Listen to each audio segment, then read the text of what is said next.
Welcome to Is Luella. Today we have a special show for you where we're going to take a trip down history, where we're going to see and to learn about our soldiers. And today we are fortunate to have the producer and filmmaker Noel Izon with us today, who is also a documentary filmmaker who has won national awards for his work and 100 national films that was also televised on PBS and National Geographics.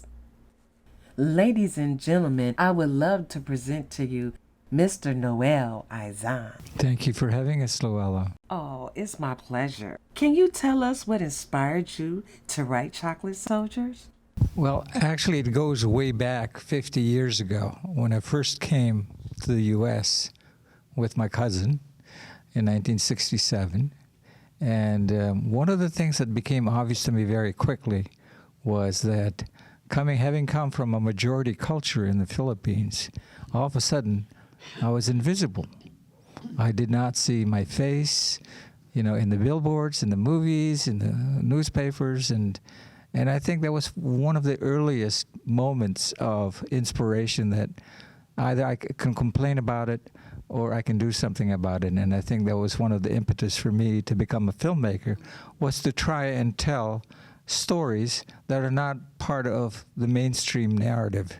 And so I've always been looking for stories where we can enlarge the American tapestry. It continues to be a work in progress, but when a friend of mine who is a professor at Drexel, who had been doing research on African American soldiers, they decided that he wanted to produce a film, and he'd seen my other films, and he said, "I want to partner with you because I think we can tell a good story together." In the beginning, they were just service soldiers. They weren't even given guns, or if they were given guns, they were not given bullets. Okay, so it took a while before they finally convinced the authorities that yes, indeed, they can fight as well as, if not better, than their white counterparts. But we actually interviewed about a little over 24 men and women who were part of various companies, laundry company, postal battalion, barrage balloons, and so forth. I wanted to get a sense of the various types of work they did because, to me it was important to show that every company, every branch was just as important, because sometimes, it's only the glamorous combat soldiers that get all the press. But when you look at, say, the laundry company, and their job is sterilizing sheets and whatnot, and that helps to save lives, is just as important. I think one of the things that I wanted to do was create a narrative where in World War II, they were second-class citizens. As soldiers, they were second-class citizens. And yet, through their efforts, through their bravery, through their sacrifice, we have 70 years later an African-American commander-in-chief.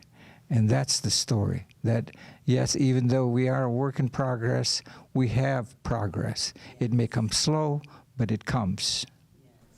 And I think it's highly commendable what you're doing, and something our community and worldwide really needs to hear the story.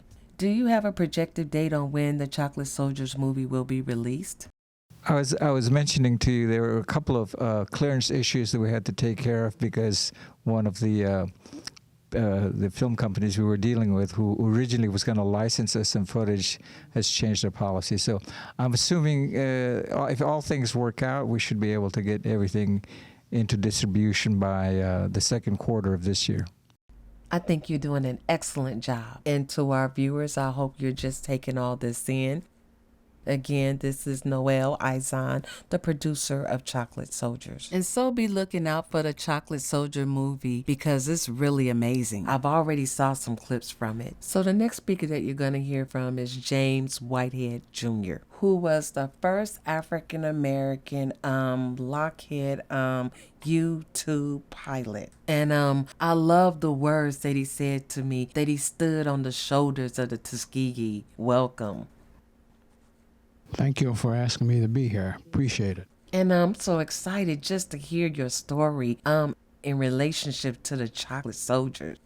My story really started with my father.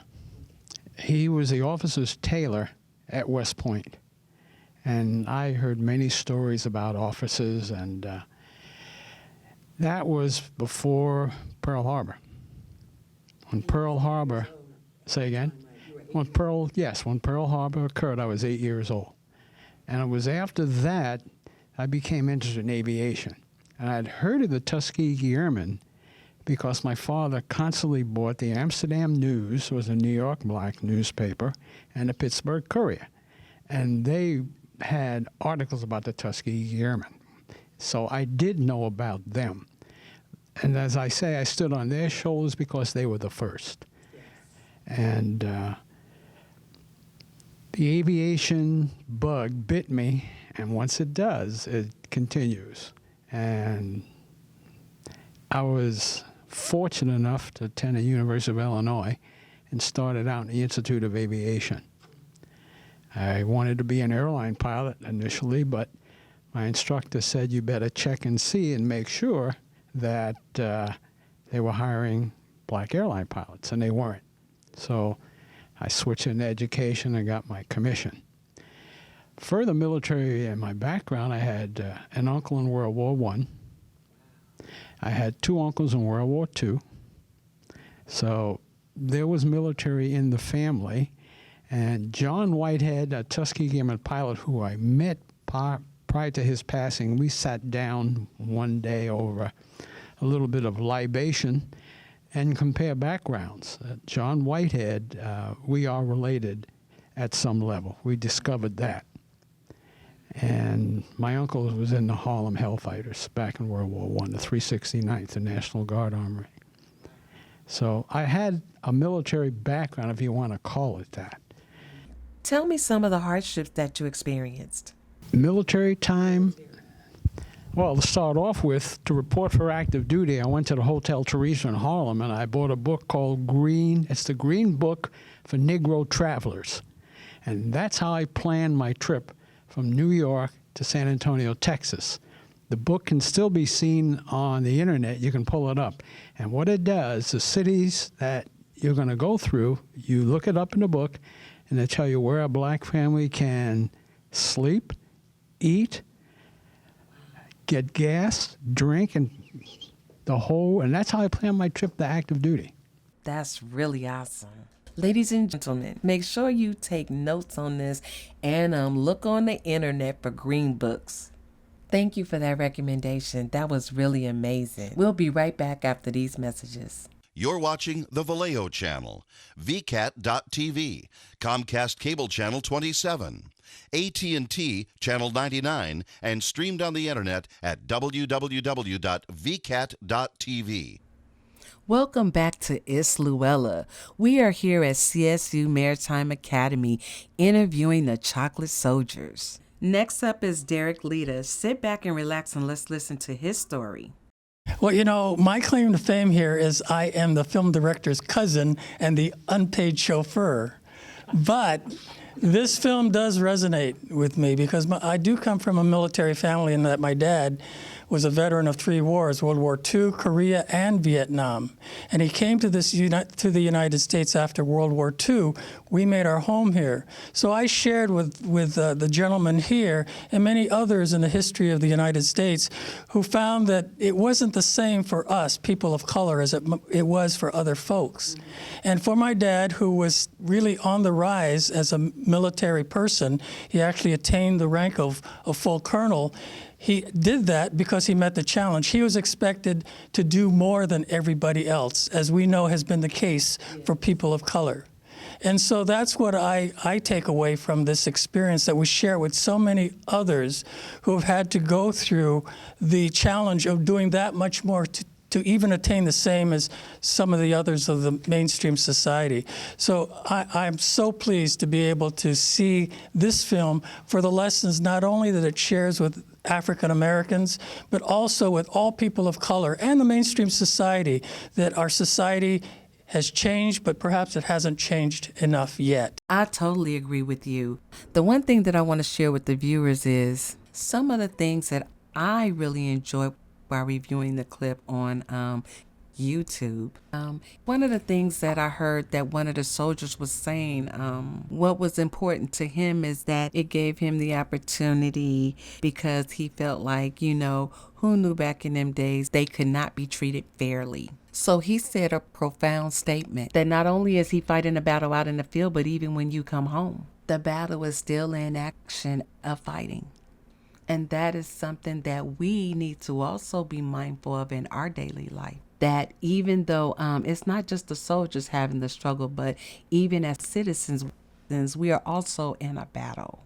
And so we just have to unite and become warriors together. So this is what I hope for you to gather out of Chocolate Soldier, because it's a really profound movie that I'm encouraging every viewer to go and see. So I'm about to really introduce to you another amazing Chocolate Soldier, who is Reverend Wortham Fears, who's going to present to you an amazing history. Thank you very much. My name is Wortham Fears. I was born in the state of Georgia, Madison, Georgia, 60 miles out of Atlanta. I had 4 brothers who served in the military, 2 in the United States Army and 2 in the Air Force. I had no intentions of going into the military myself, but I had no choice. When I turned 18, I received a letter from the President of the United States telling me there's a war going on, go down to the draft board and register. And a few months after that, I received another letter advising me to report to Fort Benning, Georgia for induction. A lot of young men volunteered for the military during that time. I did not volunteer. I was with about 40 or 50 other young men supposedly going to Great Lake, Illinois, to the Navy at 4 a.m. in the morning, and at that time, everything went 24/7. At 4 a.m. in the morning, I heard my name called, Wortham Fears, come forward. You're in the Marine Corps, you're not going to the Navy. So I did not volunteer, I was drafted. Looking back in retrospect, it was an act of God that I went into the Marine Corps. Even though my grandfather and my father were ministers, I had no intention myself or no dreams of being a minister myself. My father was a poor man, farmer, circuit riding preacher, and I wanted to get out of the military and go into business and help my father. But the Almighty God had another plan for me. After the war, I was converted over stationed in Oahu, and that is when I received a call to go into the ministry. Going back to the Marine Corps, I would like to say up front, if I had to do it all over again, if I had my choice, I would choose the Marine Corps. I thought that I would die doing boot camp, but I lived through it. The fact that I'm sitting here talking is evidence that I did live through it. Thank God Almighty. When I arrived at Camp Lejeune, Montford Point, North Carolina, the first thing the sergeant told me, Wortham Fears, you're in the Marine Corps. We want you to understand we didn't send for you. Well, you didn't talk back to never, ever. I was taught that. We didn't send for you. But if you're any Marine Corps language, blanket to blank good, we are going to try and make a Marine out of you, and if you die while we are trying, don't blame us. You were no Marine Corps good when you came here. You understand? Yes, sir, move out. I must say that we were not welcome in the Marine Corps. It was the desire of the Commandant of the Marine Corps, General Thomas Holcomb. It was his desire to keep the Marine Corps lily white, and he said it. He said, if I had my choice, give me 5,000 whites in lieu of 250,000 African Americans. You can read that in USA Today, October of 2011. Another general walked out and he looked at, I was not in that group, but he looked at the men that was on the drill field. He said, I guess there's a war going on when I see you people in my Marine Corps. Anyway, I hold no animosity, no hatred, no ill feelings against everything that I went through. The Marine Corps is the Marine Corps. The Marine Corps is not the Boy Scouts. I mean, just like that. And I thought, my training, I thought I would die. Every time I got a pain, I'd go to the doctor, say, you know they're going to kill me. He said, Wortham, you can make it. Stay in, stick to it. Thank God I did. Once I finished boot camp, I was proud to be a Marine. Shine my shoes, dressed up, go to town to see the little pretty girls, and thank God that he spared me from them, by the way. And let me tell you a story about one little pretty girl that I dated somewhere in, I forget what city in North Carolina. I bought her 25 cents Coca-Cola and a 10 cents candy bar and took her for a walk on the river. And a few days later, she showed up at the Marine camp. Says, I want to see the major. Yes. She says, Private Wortham Fears and I got married this past weekend. And the major says, Wortham Fears, come in my office. Yes, sir. Did you marry this girl? I said, no, sir. He says, lady, you know the gate you came in? He says, see how quick you can get off this base. This man did not marry you. You understand? He called me in his office. He said, Wortham, you're crazy. I can't repeat his language. He said, don't you know what this young lady wants? She wants you to marry her so you can go overseas and come back in a body bag so she can get the insurance. So then I learned my lesson. Before that, I was careful. I was very careful. Let me tell you a bit about the Marine Corps. After basic training, see, they didn't know what to do with us. After basic training, they put us out in the jungles in North Carolina, and they set up a field kitchen doing cooking with dehydrated food, the kind of stuff that we fed the pigs and the cows back home. But anyway, we made it. And I never cooked in my life, but they taught us how to do it. After that, they said, well, we need you to go to China. So they put us aboard ship. They shipped us from North Carolina to Camp Pendleton by train, put us aboard ship, headed to China. And we got to Hawaii. They said, well, we have to restock our ship. We're going to stay here for a while. So it turned out that I stayed there for 6 months. And then they said, well, we don't need you to go to China. We're going to put you on the ship and send you back to the United States. So thank God I didn't have to. We wanted to fight. We went in the Marine Corps for one reason. We wanted to fight.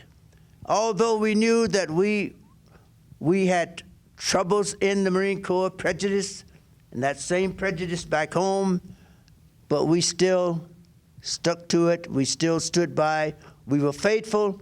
We did our duty. And thank God I stand here today. I'm proud to have been a part of the United States Marine Corps, the Eagle, the Globe, and the Anchor. Just a bit about the posters that we see here. The Montford Point Marines were going to receive the United States Congressional Gold Medal, of which I hold in my hand. This medal was given us for outstanding courage and perseverance that brought about change in the United States Marine Corps. And that is what's written on the back of this medal. This letter here is from the President of the United States. It's a congratulatory letter congratulating Wortham Fears for having received this medal. The letter below that is from Congresswoman Barbara Lee, of whom I met in Washington. She found me on the first day that we went to Washington in June of 2012. She sought me out of 400 or 500 young men, and here we are here at the Marine Barracks receiving our medal. She sought me out and congratulated me. This is General Hill here. I'm General Amos Hill. At that time, he was Commandant of the United States Marine Corps, and he is the one that pushed it through Congress that we would receive the medal that I hold in my hand. He said, these men deserve to receive the Congressional Gold Medal. And he was able to push it through both houses of Congress. It was almost a unanimous vote that they voted that we would receive it. This is a picture of the medal itself. And so the Congress of the United States honors Reverend Wortham Fears and the Montford Point Marines with the Congressional Gold Medal. This is a picture of myself when I was 19 years of age, and this is a picture of myself, and it says Reverend Wortham Fears, Assistant Minister of Patton Christian Cathedral, and it say here, Private Wortham Fears, U.S. Marine Corps, brainwashed, mad, mean Marine, where's the war? And this was my life before redemption.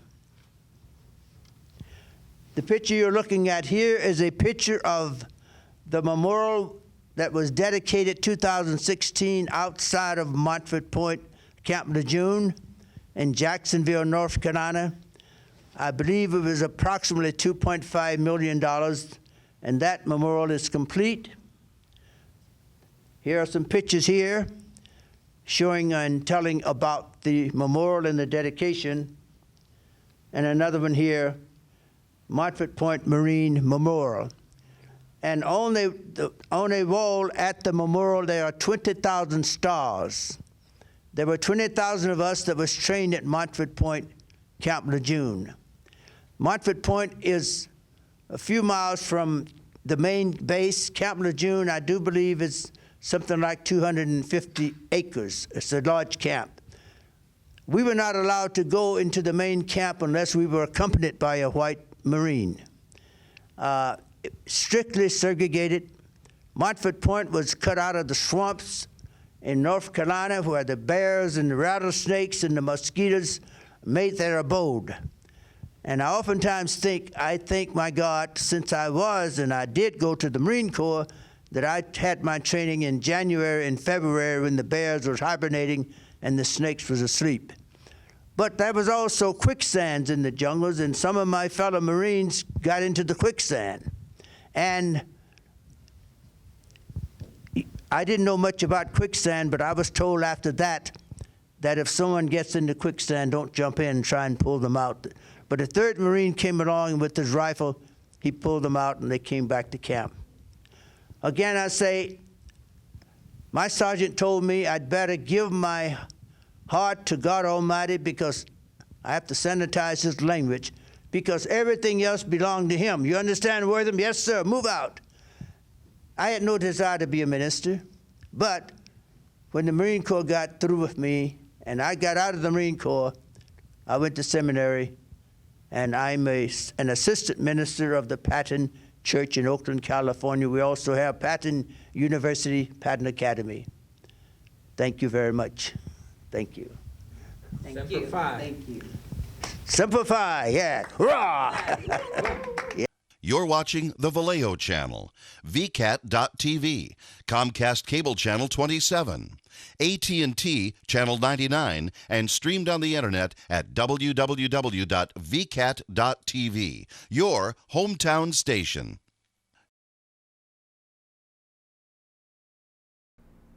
Welcome back to It's Luella. We're here at CSU Martime Academy, and the voice that you just heard from was Reverend Wortham Fears. And that was such an amazing presentation. I got so much out of it. And it also reminded me of my dad, who was in World War I. So the next voice we're going to hear is the producer, Noel Izon, who will be talking about pioneers. Thank you, Luella, for letting us say some closing words on this wonderful show. And as we sit here and my cousin and I flank these two heroes, I'm reminded that and humbled that we're sitting here with these pioneers, Mr. Fears, who with 20,000 other young men joined the Montford Point Marines, and essentially through their bravery and actions integrated the U.S. Marines 2 years before the President Truman integrated the military. So they are real pioneers, and thank you for your service, sir. Thank you so much.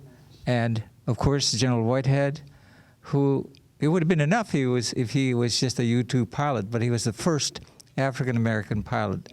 And once again, breaking those barriers, having to do things 5 times more and harder than everyone else, but sticking to it because it was the right thing to do.